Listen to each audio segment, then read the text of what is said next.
12:30 a.m. The harsh white light of the police station stung my eyes the moment I stepped in. I limped inside on my still throbbing left ankle. As soon as I looked up, I saw him, Jason Zhang, my legal husband. He sat in the duty room looking as disheveled and irritated as always. And in his arms was that delicate, boneless little face, Emily Lin, my stepsister. My husband, married to me for 3 years, had been taken in by the vice squad 32 times. Every single time, the woman with him was her. I walked over calmly, terrifyingly calmly, and handed over the bail documents. Jason glanced at me with a frown. Did you come late on purpose? Trying to embarrass Emily? I wiped the blood trickling down my elbow. Scraped raw in the car accident earlier. I was too exhausted to explain, just murmured, sorry, I was delayed. I got into an accident. Only then did Jason notice the blood on my sleeve. His eyebrow twitched, but whatever softness that could have surfaced was instantly crushed by himself. Lily Lin, don't forget you were the one who begged to marry me. Do your duty as a wife and cut the whining. Then he helped Emily up, guarding her like she was a priceless pearl, and walked right past me. I stood alone in the duty room, cold spreading through me like I'd been thrown into ice. My hand trembled slightly as I signed the final line on the bail form. Our 3-year marriage contract had 7 days left, a little longer, and I'd be free, maybe, by the time I stepped outside. They were already in his car, not even bothering to avoid me kissing wildly in the back seat. I opened the driver's door silently. The suffocating mix of their cologne and perfume made my stomach churn. Halfway through the drive, Emily's soft, sugary voice floated from the back, the kind of voice that could melt a man's spine. Jason, I heard there'll be fireworks on the west side of town tonight. Let's go watch, okay? Don't let irrelevant people ruin the mood. Jason immediately looked at me and repeated the line I'd heard dozens of times. Pull over. Before I could react, he grabbed my arm roughly. Get out. I stumbled onto the roadside. He didn't spare me a glance. The taillights blinked once, and the car sped off with the two of them disappearing into the night. Cold wind twisted my stomach into a knot. I held my injured leg and walked over an hour following the GPS until I reached the subway station. The back of my shoe had rubbed open an old wound. Every step felt like stepping on nails. By the time I got home, it was already past 8 p.m. My phone buzzed. A 9-photo collage from Emily. The center photo. She stood on tiptoe kissing Jason under a sky full of fireworks. He held her, gaze soft enough to drown someone. Caption, falling in love with the same person again. Thank you for taking care of me these 3 years, now returning to the rightful owner. I stared at the words, then turned off my screen without a sound. A private message from Emily popped up. A 10-second video. Dim hotel lights, crumpled bedsheets, a red dress thrown in the corner. Jason's deep voice close enough to feel like he was whispering in my ear. Emily, I love you so much. Don't leave me again. I held my phone until the screen went dark on its own. Then I blocked her. 3 years ago, Jason's mother offered me $3 million to marry her son, hoping I could stay with him through the grief of losing his first love. I thought he was mourning a dead woman, until he got arrested the first time 3 months ago. That's when I learned his first love was none other than my elegant stepsister. And from then on, every 2 or 3 days, without fail, he got caught again, always with her, provoking me, humiliating me, forcing me to file for divorce. I didn't care. Only 1 more week, then I'd walk away with $3 million and never see them again. I had barely put my phone down when my father called. You ungrateful brat. Today is your aunt's birthday, don't you know that? Get home now. I stared at the screen and let out a short laugh. Aunt? He meant the woman who drove my mother to her death, the mistress who pushed my mother to jump from the 17th floor, and my father who watched it happen and pretended nothing was wrong.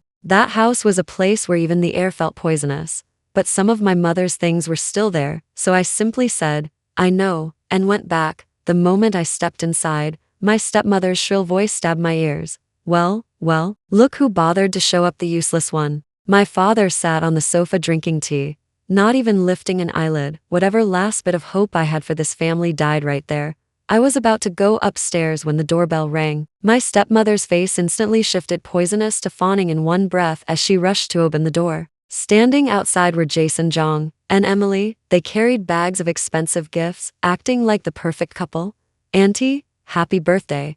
I came with Emily to see you and Dad. Jason froze for a moment when he saw me. Then a warning flashed through his eyes. When my parents weren't looking, he leaned close and whispered, voice like a blade. If you open your mouth, her little craft store on the west side, the one your mom left you, I'll shut it down tomorrow. A sharp pain shot through my chest. That store was the only thing my mother left me. I pressed my lips together and stayed silent. Dinner was the same circus as always. My stepmother served the best dishes to Emily. Emily is so sweet and lovable. Then she glanced at me. Not like some people, still single and looking like a funeral. My father nodded. Lily, learn from Emily. I thought I was numb, but my heart still hurt. Emily scooped a bowl of soup and handed it to me. Sister, have some. I knew it was a trap. I can serve myself. But she held the bowl there, making sure everyone was watching. If I refused again, I'd be the disrespectful one. So I swallowed my disgust and reached out to take it. At the instant my fingers touched the bowl, she tilted her wrist. Boiling soup splashed across the back of my hand. Ah, the burn shot straight up my arm like a lightning strike. But the very next second, my stepmother jumped up, not to check on me, but clinging to Emily's hand. Emily, did you get burned? How could you be so careless? My father frowned impatiently. Lily, how can you not even hold a bowl properly? Jason rushed to Emily's side, voice full of distress. Emily, does it hurt? Let me see. Emily's eyes turned watery. If Lily didn't like me giving it to her, I shouldn't have insisted. Jason immediately turned, glaring at me like I was trash. Lily Lynn, what is wrong with you? I stared at my swollen, burning hand and suddenly felt like laughing. These people had never seen me as human. I let out a laugh, tears falling at the same time. The sound silenced the entire dining room. I said, Jason, do you really think I'm stupid enough to burn myself on purpose? No one answered, because no one cared, and once again, I realized this house never had a place for me. After dinner, I endured the pain and went upstairs to retrieve my mother's belongings. But when I opened the door, I froze. My bed was gone. My desk was gone. The photos on the wall gone. The room was empty. In their place stood a brand new, expensive grand piano. On the wall hung an enormous portrait of Emily in a ballet dress. My stepmother strolled over slowly. You don't live here anymore. Naturally, the room goes to Emily for her piano practice. Your junk should be in the storage room, I guess. I rushed to the storage room and shoved the door open. A storm of dust and the stench of garbage hit me. I searched frantically. My mother's hand-knitted scarf gone, her diary gone, the rabbit plushie I'd kept for over 10 years gone. I tore through room after room like a madwoman until I reached Emily's princess room. Pink, luxurious, spotless. Emily sat on the velvet carpet, smiling sweetly and holding something between her fingers. Looking for this? The rabbit plushie dangling from her hand like a piece of trash. She said breezily, those old things, I thought you didn't want them. I threw out a lot. Hope you don't mind? My breath shook. I turned to my father. Dad, that was Mom's. How could you? My father avoided my eyes impatiently. You don't live here. Why shouldn't the room go to Emily? Your old junk just gets in the way. Jason tossed a credit card onto me with a cold face. Buy new ones. I stared at the card and let out a soft laugh. I don't want new ones. My father exploded. Don't be ungrateful. He's offering you money. My stepmother sneered. Look at her, poor and picky. Emily tugged Jason's sleeve gently. She's upset. I don't blame her. I felt nauseated just looking at them. Then I bent down, picked up the card, and slipped it into my pocket. You're right, out with the old, in with the new. I was going to divorce him soon anyway. Consider it compensation. Jason's frown deepened, as if he wanted to say something, but in the end he said nothing. I turned and walked out of that house that was never mine. As soon as I got into a cab, a call came from an unfamiliar number. Miss Lynn, this is the manager of Heritage Auction House. Your mother's jade bracelet is scheduled for auction tonight.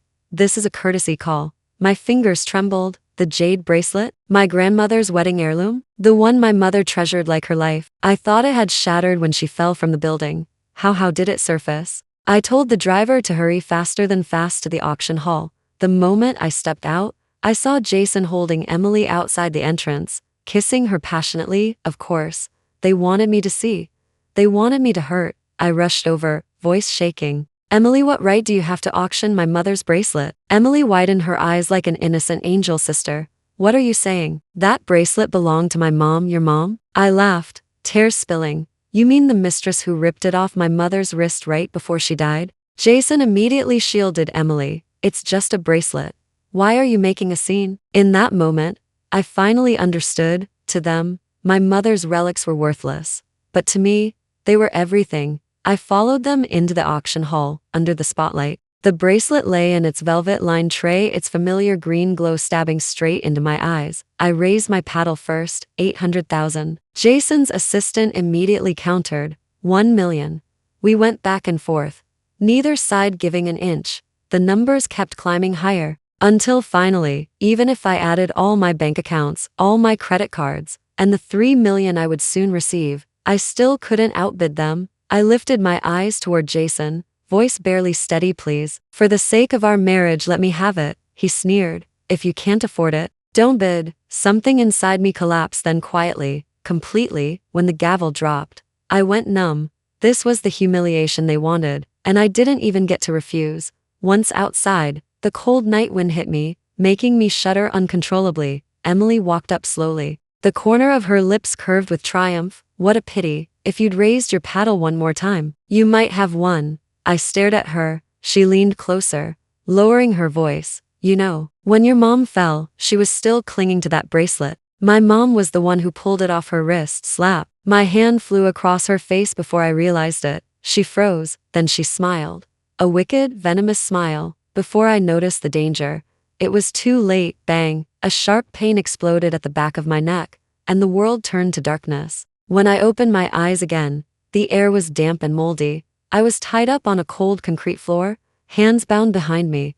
Emily was beside me, sobbing hysterically. 4 masked men circled us, twirling knives in their hands. One grabbed my hair. Away. I bit my lip, refusing to show fear. Emily sobbed so hard she could barely breathe. Jason will come save me. He'll save me. One kidnapper put the phone on speaker. Mr. Zhang, we have both your women, 50 million now. There was silence on the other end, the kind of silence that would terrify anyone. Except it froze my heart. Jason's voice finally came. Lily, she's not worth 50 million. The kidnapper chuckled. Jason continued, you can do whatever you want with her. I closed my eyes. So this was it. He truly wanted me dead. But then the kidnappers called a second number. They shoved the phone to Emily's ear. Call your man, Emily cried loudly, voice trembling, perfectly pitiful. Jason, help me, I'm scared. This time, Jason's reaction was instant, like he was a completely different person. Emily, don't cry, I'm coming right now. Don't touch her. They hung up. One kidnapper grinned. Now that's how a man should sound. Emily turned her head toward me, tears sparkling triumphantly. See, he only cares about me. I stared at her tear-streaked, manipulative face and felt nothing, just emptiness. Yes, I whispered. I've known that for a long time. She stiffened for a second, clearly not expecting my calm, but she mistook my quiet for defiance. Suddenly she thrashed wildly. Let me go. Don't touch me.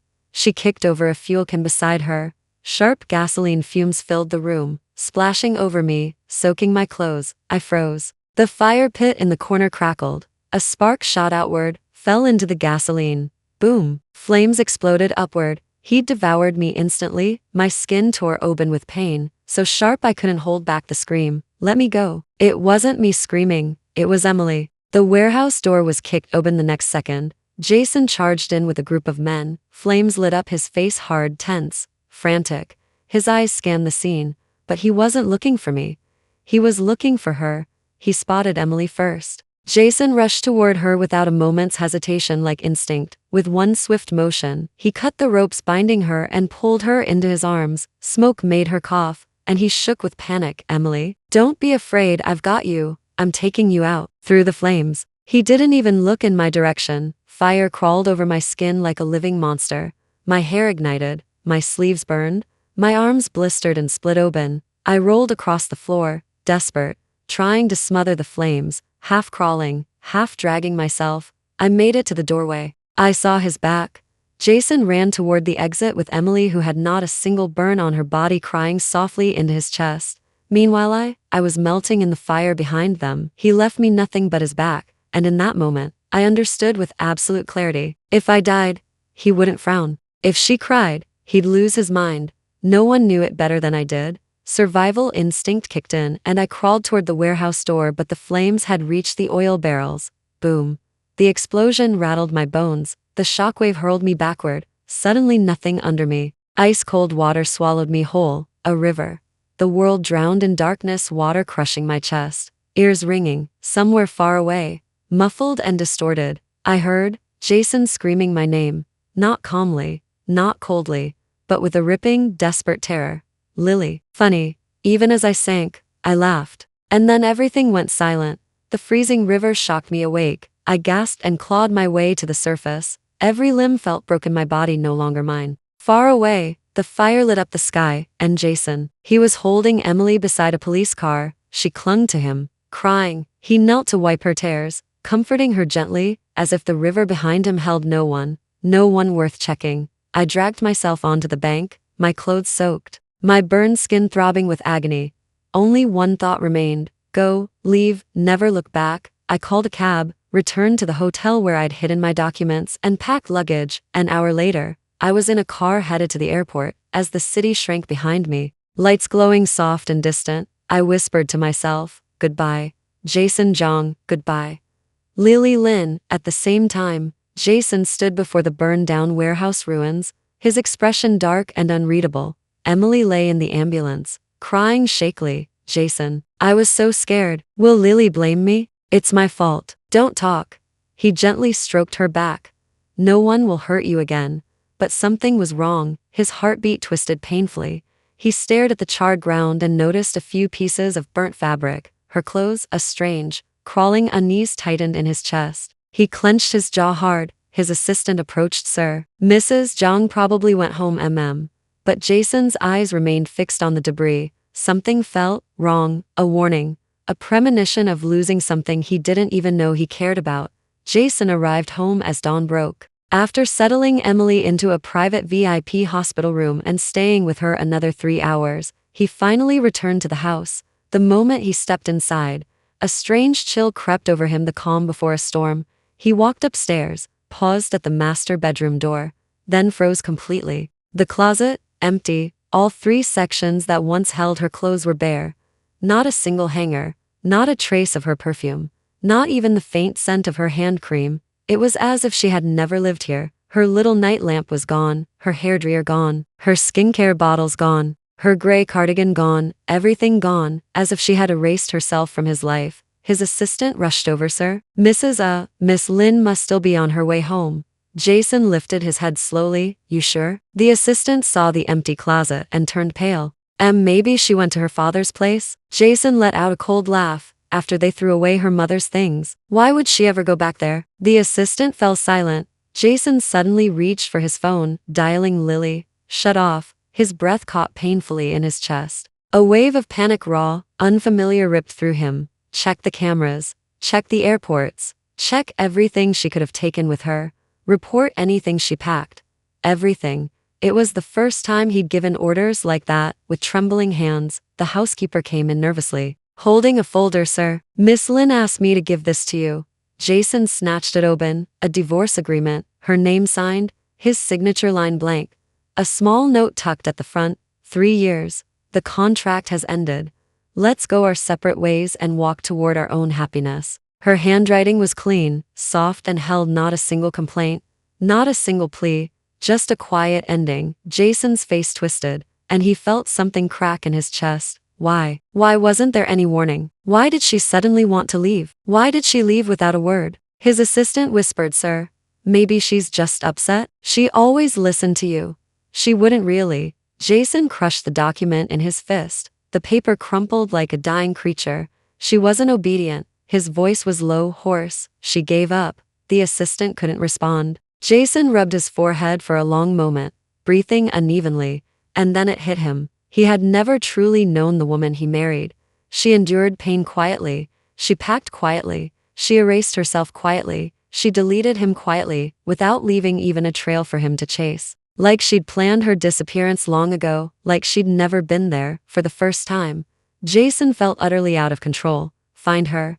I don't care where she went. Find her even if she's at the end of the world. Airport surveillance footage was finally pulled. The assistant's voice shook. Sir, Miss Lin boarded a flight at 11 p.m. last night. Destination, Country H. How long is the flight? 10 hours. What time is it now? 4 in the afternoon. She had already landed 6 hours ago. Jason's vision dimmed. He spoke with terrifying calm. Book me the soonest flight. I'm going after her. The assistant swallowed hard, sir. Miss Lin's passport was cancelled the moment she landed. She changed her nationality. Jason froze mid-step.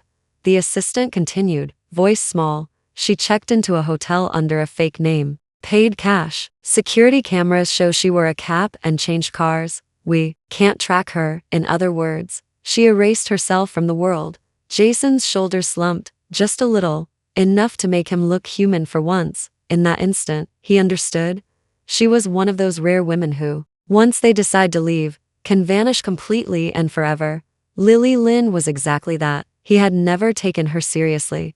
But she left with decisive finality, without hesitation, without nostalgia, without leaving him even a thread to hold. The assistant whispered, "Sir, do we keep looking?" Jason closed his eyes. His chest felt like a collapsing building. Slowly he spoke. "Keep looking. Even if she's beyond the horizon, find her." His voice was cracked, rough, like a wounded animal. Meanwhile, Emily woke up in the hospital and saw Jason's dark expression. She softened her voice instantly. "Jason, what's wrong? Are you worried about Lily? She's fine, right?" "Don't call her Lily." Jason's tone was ice colder than she had ever heard. Emily froze. Her eyes flickered with sudden panic. Jason stared at her, expression razor sharp. "You said she pushed you. That's why you fell and hit the oil barrel." Emily's face drained of blood. Jason, you're misunderstanding. I'm already traumatized. Why would you question? I asked for the truth." Jason's voice was low. "Say it." Emily bit her lip, tears falling like pearls. "It was her. She hates me. She tried to kill me." "Stop lying." Jason grabbed her wrist and flipped it over. Smooth, untouched, no marks, no rope burns, nothing. "If you were tied for 2 hours, your wrists wouldn't look like this." Emily's lips trembled. "Jason, you promised you'd never doubt me. How can you answer? Cold, merciless." She cracked. "Completely. She slapped me first. I was just defending myself." Smack. The sound rang through the room. For the first time in his life, Jason slapped her. Emily covered her cheek, sobbing hysterically. "You're hitting me. For her?" Jason lowered his gaze. His voice was dead cold. "I didn't do it for her. I did it because you disgust me." Emily's eyes widened in pure shock. Only then did she finally understand. The man she'd played like a puppet for 3 years was gone. Completely gone. On the hospital rooftop, the night wind cut like knives. Jason stood by the railing, flipping through the stack of documents the security team had dug up.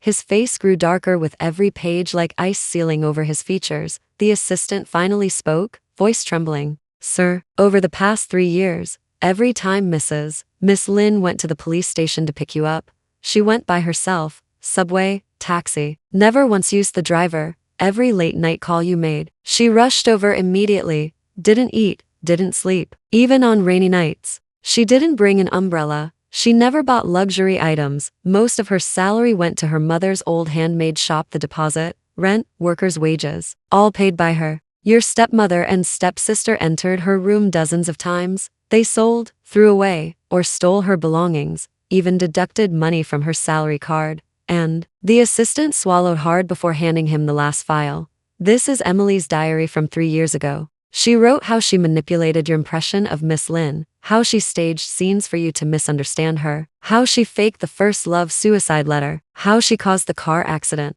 how she engineered every conflict. And last night's kidnapping was orchestrated by Emily and her mother. They wanted you to completely break with Miss Lin." Jason closed his eyes.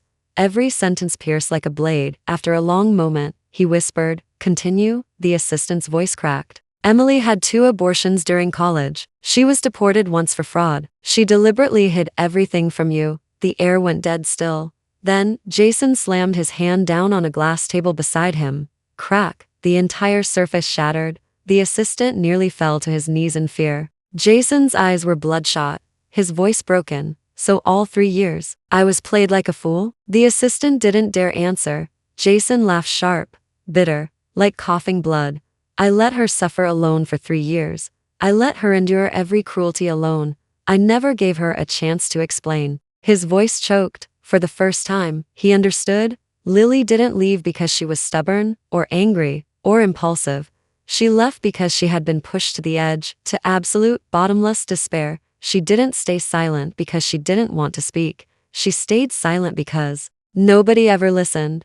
Jason braced himself against the railing, shoulders shaking violently. The assistant whispered, "Sir, should we press charges? Emily and her mother could get 5 years. No." Jason's voice was ice, dead and lethal. "I don't want prison. I want them to regret being alive." After coming down from the rooftop, Jason Jong felt like a completely different person. He made the first call, audit all of the Lily family's accounts. The second, immediately release Emily's records, her fake study abroad, abortion, and fraud. The third, acquire Lily's company, no matter the cost. The fourth, all evidence of the stepmother's embezzlement, release it publicly. Overnight, the Lily family went from a society darling household to a household everyone despised. Lily's father was taken in for investigation that day, while her stepmother screamed as she was dragged away by the supervisory bureau. After Emily escaped the hospital, someone captured her crouched alone in the stairwell of her rental, her makeup smudged and ruined. Jason personally walked in and looked at her disheveled state.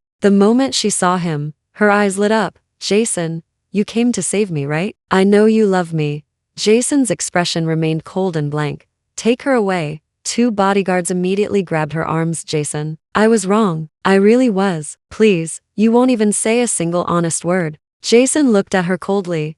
"Do you even deserve to beg?" "Jason." The bodyguards dragged her away. She screamed like a madwoman. "You can't do this to me. Didn't you love me?" Jason didn't look back. Suddenly, he remembered he had never said he loved anyone. But he had told Lily "I don't care" thousands of times. It was absurdly ridiculous. The day the Lily family was seized, Emily was kidnapped by another creditor. By the time Jason's men arrived, she was locked in a dog cage, battered all over, her face torn by vicious dogs until it was a bloody mess, curled up in a ball. Her eyes showed nothing but fear. She couldn't even recognize people. Seeing Jason's shadow, she screamed and clutched the cage. "No, don't leave me. I'm scared." Jason's expression was unreadable. "Scared? When you pushed her into the fire back then, did you feel scared?" Emily had already lost her mind, crying and shouting, "No fire, no fire." Jason stood there for a long moment, then coldly ordered, "Take her to the police station." The doctor asked if she should be treated.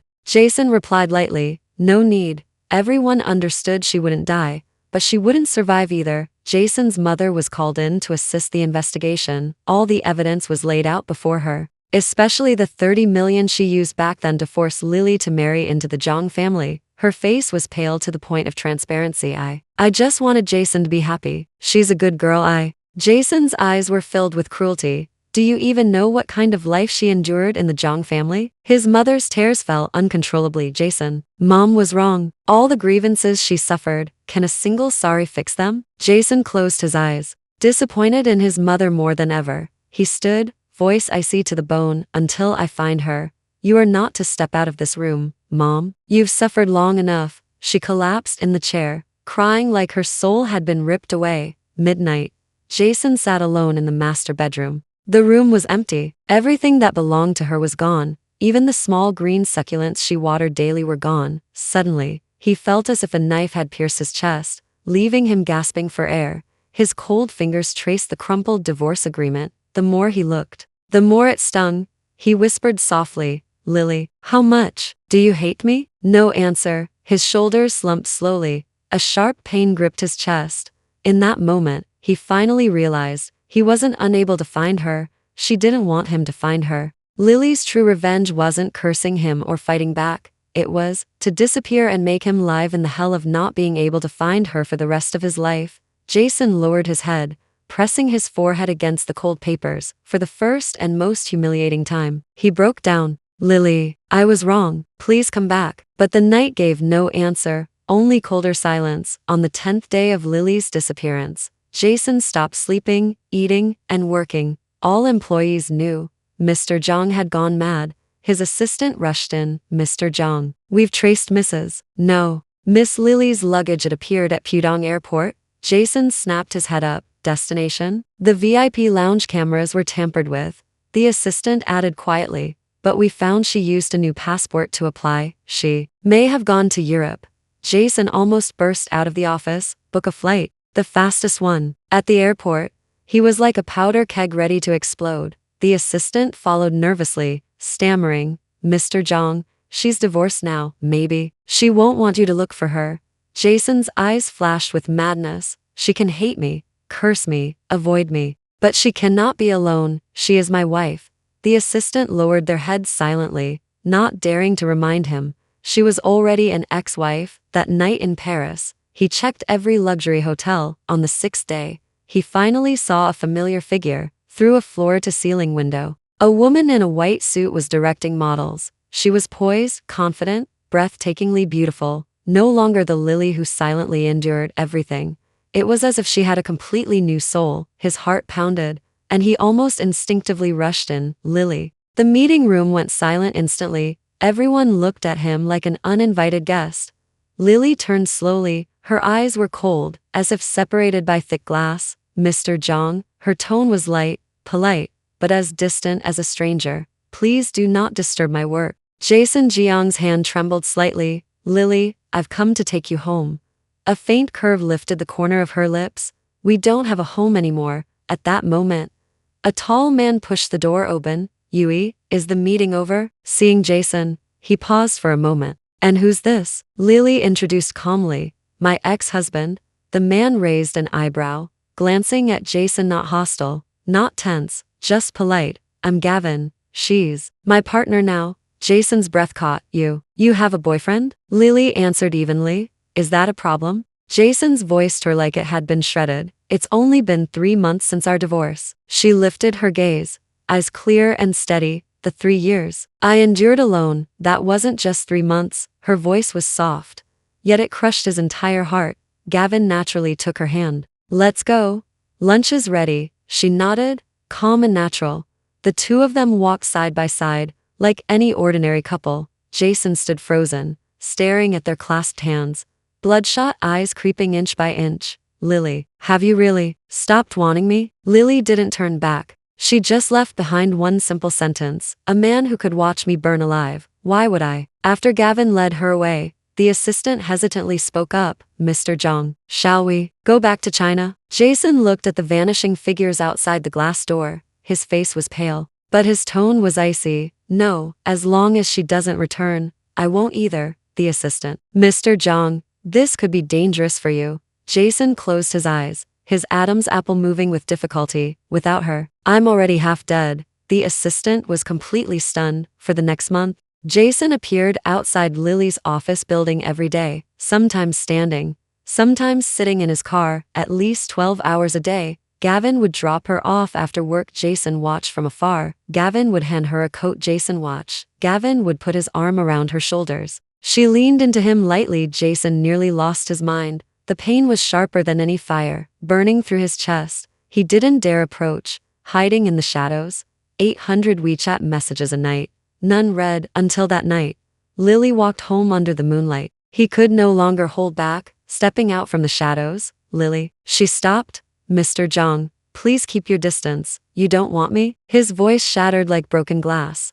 I want a new life. I can change. She cut him off. Did you ever give me a real chance? Jason was speechless. His throat ached as if sliced by a knife. I know you regret it, Lily said calmly, but your regret has nothing to do with me. Her eyes held no hate, only a clean ending, more devastating than hate. Jason staggered back a step. Lily, you really don't love me anymore? She paused for 2 seconds, shook her head gently. I loved you, but I've let go. At that moment, Jason finally understood he hadn't just lost his wife. He had lost a woman who once would have walked through fire for him, and he in 3 years had killed that love with his own hands. Gavin came down the stairs. Seeing Jason, he stood directly in front of Lily. We've made this clear. Jason stared at him, like a wild animal cornered. Who gave you the right to decide for her? Gavin remained calm. Because she chose me. The words were a knife, stabbing into Jason's ribs. Lily whispered, Mr. Zhang, please leave. I won't leave. His eyes were full of obsession, pain, and humility. Not unless you say it yourself that you'll never look back. Lily froze for a moment, then she looked at him for 3 full seconds. Jason Zhang, I will never look back. His breath caught. His whole body felt hollowed out, swaying against the wall to keep from collapsing. Gavin escorted her away. Jason stood alone under the streetlight. Rain fell. He stood all night. By morning, drenched, fever at 102 F39C. He still hadn't moved, repeating one thought over and over. She doesn't want me anymore. Like a child abandoned by the world, Jason's fever reached 104 F40C, and a passing janitor found him and rushed him to the hospital. Half conscious, he kept clutching the doctor's hand. Lily, tell her not to go. Not again. The doctor sighed, thinking him heartbroken. Heartbreak is the hardest cure. Jason forced himself to sit up, repeatedly scrolling through his phone. Lily's WeChat avatar was still grayed out, the place he feared to open, yet checked hundreds of times a day. Every message he sent remained unread. Lily, I'm in Paris. I'm outside your office building. Are you cold? I'll bring you a coat. Can you just look at me? I'm begging you. Each message felt like pouring blood from his chest. He suddenly laughed silently. In the past, 1 message from me, she'd answer 10. Now, I can say 100, and she won't answer once. The assistant stood outside the hospital room, watching Jason collapse in silence, too afraid to enter. They had never seen him so pitiful, like a stray dog abandoned by everyone. After being discharged, he didn't return to China. He rented an apartment near Lily's office. Every day, he did only 3 things: wait for her to finish work, wait for her to pass by. Lily's WeChat avatar was still grayed out, the place he feared to open, yet checked hundreds of times a day. Every message he sent remained unread. Lily, I'm in Paris. I'm outside your apartment building. Are you cold? I'll bring you a coat. Can you just look at me? I'm begging you. Each message felt like pouring blood from his chest. He laughed quietly to himself. In the past, 1 message from me, she'd answer 10. Now, I can say 100, and she won't answer once. The assistant stood outside the hospital room, watching Jason silently collapse, too afraid to enter. They had never seen him so pitiful, like a stray dog abandoned by the world. After being discharged, he didn't return to China. He rented an apartment near Lily's office. Every day, he did only 3 things: wait for her to finish work, wait for her to pass by. One late night, he sat by the window, drinking cup after cup. After a while, he suddenly laughed. She used to love sun-drying her blankets on the balcony. I always complained about the sun smell back then. Now, I can't even smell that. The assistant watched his hands tremble, barely holding the cup. Mr. Zhang, if you keep going like this, you'll... Does she even know I'm going to die? Jason murmured, eyes deadened. Does she even care at all? The assistant fell silent. They all knew Lily truly didn't care anymore. Jason suddenly lifted his head, voice barely above a whisper. Did I drain all her heart away? The assistant saw a man in pain, devoid of tears. For the first time that night, Jason stayed outside Lily's apartment. The wind cut like knives. At 3 a.m., Gavin's car slowly pulled up. Lily stepped out of the passenger seat, wrapped in his coat. Gavin gently massaged her shoulders. You're tired? Go get some rest. She nodded, smiling faintly. In that moment, Jason nearly fell to his knees. He stumbled out from the shadows, gasping, Lily, don't go. Gavin frowned. Mr. Zhang, please, have some self-respect. Jason, red-eyed, stared at Lily. You can't really leave me like this. Lily lifted her eyes, cold as moonlight on ice. I'm not leaving you. I'm letting myself go. Those words tore through Jason's throat like it had been ripped apart. He reached toward her, trembling. I can change. I really can change. Lily, just look at me. I beg you, look at me. She stepped back. Her refusal was colder, more absolute. Jason Zhang, we're done. Gavin naturally took her hand, shielding her behind him. She didn't even glance back at Jason, leaving him alone in the wind. Abandoned by the world. A few days later, he received news from prison about Emily. She had tried to commit suicide by cutting her wrist with a sharpened piece of plastic. The prison doctor said she had completely lost her mind. Her stepmother, sentenced to 15 years for embezzlement, wailed in court, Jason Zhang, you ruined our whole family for that bitch. I'll never forgive you. Jason looked at the verdict with no emotion, no hatred, no joy, only emptiness, complete, utter emptiness. He couldn't tell if it was karma, punishment, or something that had been destined. The assistant carefully asked, Mr. Zhang, do you want to see Lily? Jason shook his head. She's already dead. The assistant froze. Jason closed his eyes, voice barely audible. When I say Lily, I mean my ex-wife.